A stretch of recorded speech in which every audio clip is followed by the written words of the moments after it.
want you to think about three things: investing in people, understanding that hope, dignity, and significance gets to meet time, talent, and money. And the third thing is about moving ourselves from transactions to relationship. Everything we do in life is going to be about relationship. So I want to tell you a little bit about Liberty Road and how it changed me, how this vision is about reaching people, reaching businesses, creating a lasting change within the marketplace. And that change occurs when it occurs in ourselves. So the idea of God first working in ourselves and then being able to move to the others. What kind of impact would you be as a single individual in your entire business?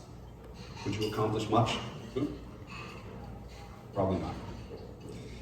How do Amish build a barn? Together. Thank you. If you haven't figured it out right now, I'd like some audience participation. So how many of you could use some morale build over time in your business? Anyone here? Yeah. So as a show of hands, who has ever needed a morale boost in their life? If you didn't put your hand up, you're lying.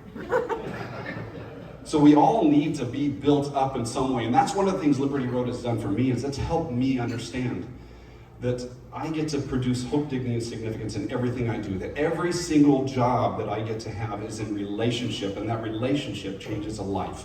If we're not changing a life, it's a transaction. And it's very hard. When you go to the grocery store, that's a transaction, right? But the relationship with the person with you is what brings you back and the food that you need to get. But regardless, that person is why you're going to keep coming. So relationships are key. So on this day, I want us to remember something, is we are not alone. And Liberty Road speaks to exactly that. The idea of providing hope, dignity, and significance to others. And when we simply have success, that's not creating what we needed to create. That's not the mandate we have in terms of changing lives. The changing of the lives occurs simply with what God's done in us and the translation to other people. So with that being said, I am probably gonna near my time. I'm checking, putting on glasses so I can see. Hold on. No, I'm good. I'm so far ahead of schedule. Wow, Carolyn, this is fantastic. So I gave you three things: invest in people, understanding where hope, dignity, and significance meets time, talent, and money. And the third thing is transaction, moving to relationship. So allow us to pour into you.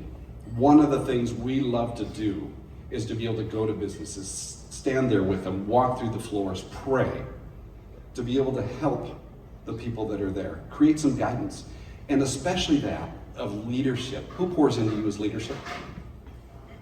Not a lot of people. When you're at the top, there's not a lot of people that pour into you. So we need to remember that there is unity in community. Right. If we do not remember unity as a community, every single employee that you have is just another employee. They don't know the vision. And last time I checked, if you don't know where you're heading, you're not going to get there. That's good. Honor the ending. There's one mentor in the room of mine who talks about honoring the ending above all else. Know where you're going. And where we are going is to be able to change the marketplace, because that is where lives will be changed. As leaders impacting the people impacting more people. Amen.